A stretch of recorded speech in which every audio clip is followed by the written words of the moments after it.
દર્શકો સ્વાગત છે. હું દેવરાજ ઠાકોર આપનું સ્વાગત કરું છું. અને જે હાલ વાત કરીએ તો જે વિવાદ સર્જાયા છે ત્યારે જે વિક્રમભાઈ ઠાકોર અને વિધાનસભા ગૃહમાં સત્ર ચાલી રહ્યું હતું તે દરમિયાન કેટલાક કલાકારોને આમંત્રિત કરવામાં આવ્યા હતા. ત્યારે ગુજરાતમાંથી કોઈ પણ ઠાકોર સમાજના કલાકારને આમંત્રિત ન કરતા વિક્રમભાઈ ઠાકોર નારાજ થયા છે સરકાર સાથે. ત્યારે વિક્રમભાઈ પહેલા તો આપનું સ્વાગત છે. શું કહેશો, નારાજ થયા છો? નારાજ નથી થયો, પણ એક દુઃખ વ્યક્ત કર્યું છે મેં. અને વિધાનસભામાં જે કલાકારોનું સ્વાગત થયું એ બરાબર છે. સ્વાગત બધાનું સ્વાગત થવું જોઈએ, કલાકારોનું સ્વાગત થયું સારી વાત છે અને થવું જોઈએ, સન્માનના લાયક છે એના બધા કલાકારો. પણ વસ્તુ એટલા પૂરતી નથી. પણ મારો મુદ્દો એ હતો કે ગુજરાત સરકારના જે કાર્યક્રમો થાય છે એમાં અમુક ફિક્સ કલાકારો કાર્યક્રમોમાં હોય છે. જે 10-15 કલાકાર જે છે એ ફિક્સ કરી દીધા હોય છે. એ કદાચ ગુજરાત સરકારના અમારા સીએમ સાહેબને પણ ખબર ના હોય કે આખા ગુજરાતનું કામ એમનું હોય એટલે બધું હેન્ડલિંગ એ ના કરી શકે. એટલે બધા કામ અલગ અલગ બધાને સોંપેલા હોય. કલાકાર વાળું જે કામ હશે એ કોઈ નેતાને સોંપ્યું છે, નેતાએ કોઈ મીડિયેટરને સોંપ્યું છે. તો મીડિયેટર જે બી હોય એને શું કર્યું કે ભાઈ એમના કોઈ અંગત કલાકાર હોય, એમના મિત્રો હોય કે જે બી હોય એમના દરેક પ્રોગ્રામ એ લોકોને લઈ જતા હતા. તે મને જાણવા મળ્યું તો મને દુઃખ થયું કે સારું આવું ના હોવું જોઈએ. ગુજરાતમાં ઘણા બધા કલાકારો છે, દરેક સમાજના કલાકારો બહુ સારા સારા નામાંકિત કલાકારો છે.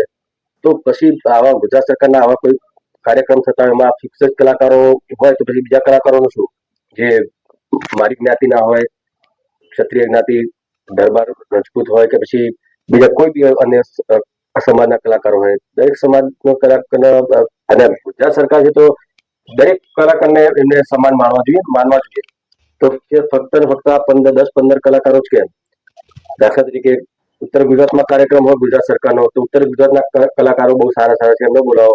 કાઠિયાવાડ તો કાઠિયાવાડના કલાકારોને સારા સારા બોલાવો. આ જે એમને જે ફિક્સ કરેલા કલાકાર છે એમને તો તમે બોલાવાના જ છે, તમે બોલાવા જ જોઈએ. એ બધા બહુ સારા સારા કલાકાર છે, સેલિબ્રિટી છે. પણ એટલા જ કલાકારો નહીં, દરેક કલાકારને તમે ન્યાય આપો. ને કોઈ કલાકારને કોઈ પૈસાની ભૂખ હોતી નથી.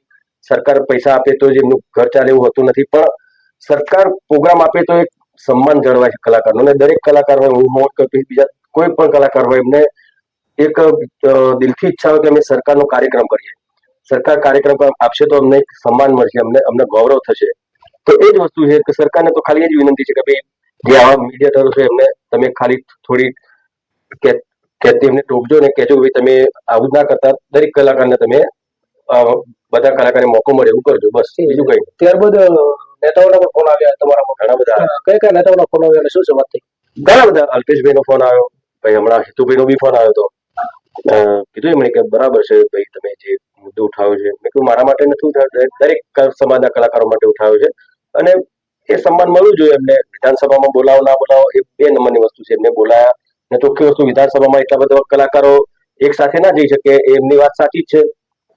પણ જે હોય જે થઈ ગયું એમાં કોઈ મતલબ નહીં. પણ નેક્સ્ટ ટાઈમે મારા ખ્યાલથી જોવું જોઈએ. અલ્પેશભાઈનો ફોન આવ્યો તો અલ્પેશભાઈ બી કીધું કે આપણે તમને અને તમારા સાથે જે બી કલાકારો ઠાકોર સમાજ અથવા બીજા કલાકારોને દરેકનું આપણે સન્માન કરીએ.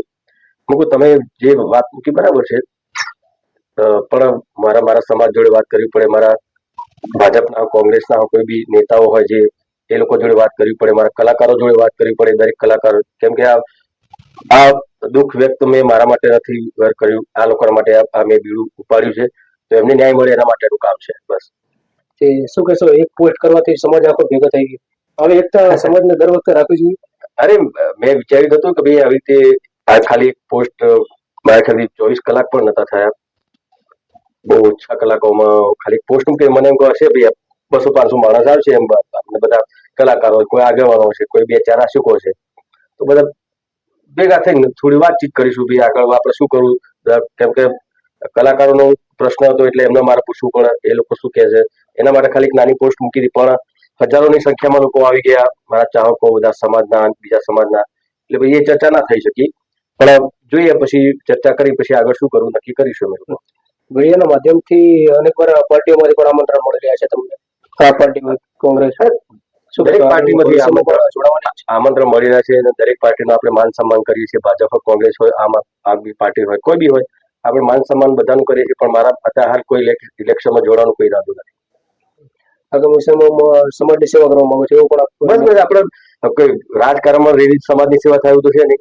રાજકારણની બહાર પણ સમાજની સેવા કરીશું અને કોઈને આવા આજે ગાયકનો મુદ્દો હતો તે આપણે રજૂઆત કરી, એમને વિનંતી કરી. એવી રીતે બીજા કોઈ એવા કોઈ પ્રશ્નો હશે કોઈના તો સાંભળીને મને લાગે યોગ્ય છે તો બસ આપણે એમને વિનંતી કરવાની છે. આપણી માય બાપ છે આપણી સરકાર, બીજું શું. ખાસ કરીને આજે યશોધનભાઈ ગઢવી તમારી ઓફિસે તમારી મુલાકાત લેવા માટે આવ્યા, શું વાત થઈ? પાર્ટીમાં જોડાવા બાબતે? ના ના ના, એ બાબતે વાત નહીં. ખાલી બસ આ જે મુદ્દો ઉઠાવ્યો એ મુદ્દો બહુ સારો તમે ઉઠાવ્યો છે એટલા માટે જ ખાલી મળવા આવ્યા હતા. અને મિત્ર છે, ઘણા ટાઈમથી ફોન પર વાત થતી હતી, પણ અહીંયાથી નીકળ્યા હતા, ગાંધીનગર આવ્યા હતા, તો કે ચલો મળતા જઈએ. હવે આજે એક નવું પણ એક નિવેદન સામે આવ્યું છે, જેમાં કીધું છે કે જે લોક સાહિત્યના કલાકારોને સન્માન કરવામાં આવ્યું છે અને જે ફિલ્મી કલાકારો છે એમનું હવે સન્માન કરીશું. નહીં, એ બધી હવે જે હોય ને, તો ફિલ્મી કલાકારોનું હવે સન્માન કરીશ એવું હોય તો જિગ્નેશભાઈ નું પિક્ચર આવેલું છે, રાકેશભાઈ નું પિક્ચર આવેલું છે, એનું તમે સન્માન કર્યું ને, તો એ મુદ્દો હવે છે જ નહીં. એ મુદ્દાને એ મુદ્દો જ તમે જવા દો. મેન મુદ્દો એ છે કે આ સરકારી કાર્યક્રમો મળે એમાં દરેક કલાકારને મોકો મળે, બસ મુદ્દો એ જ છે, બીજું કઈ તમે નથી. એક પણ વાત કરી હતી કે જે હાથમાં છે વિસ્કી ને આવા ગીતો ગાવા વાળા, એ તો એ બી મારા કલાકારો, દરેક કલાકારો વિનંતી કરું છું કે આવા ગીતો ના ગાશો જેનાથી સમાજને ગેરમાર્ગે દોરાય સમાજ.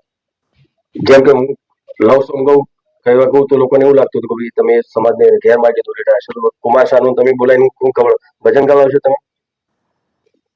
એ કળા છે, એ કલાકાર તો બધું ગઈ શકે ને. લવ સોંગ ઇન્ડિયન આઇડલ આખો પરિવાર ઘેર બેસીને જોવો છે, નાના નાના છોકરાઓ લવ સોંગ ગાય છે, તો એનો મતલબ કે સમાજ એનાથી બગડી જાય છે.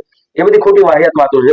વિસ્કી વાળા ગીતના લોકોને તમે સન્માન કરો એ મોટી વસ્તુ છે, તો એ ખબર નહીં કેમ. વિક્રમજી, એ લોકોનો એક સવાલ પણ હતો કે અમે લોક સાહિત્યથી જોડાયેલા કલાકારોને અમે આમંત્રિત કર્યા હતા અને એમનું સન્માન કર્યું. અરે મોટા ભાઈ, લોક કલાકાર એટલે કોને કહેવાય? જે પબ્લિકના વચ્ચે જઈને પરફોર્મ કરે, ગાય, લોકગીતો ગાય, ભજન ગાય, સંતવાણી કરે, બરાબર, એને લોક કલાકાર કહેવાય ને. એટલે સાહિત્ય કરે એના લોક કલાકાર કહેવાય, બરાબર. એટલે એ તમે કહો છો કે ખાલી લોક કલાકારને જ બોલાતો, તો અમે બધા લોક કલાકાર જ છીએ. બીજા બધા લોક કલાકાર છે, બધા પરફોર્મ કરે, બહુ સારા સારા એમનું નામ છે, બહુ મોટા મોટા નામ છે. તો એ વાત ખોટી છે કે ખૂબ આગળ વધો અને સમાજના સારા સારા કાર્ય કરો અને આવા બધા નશાઓથી દૂર રહો.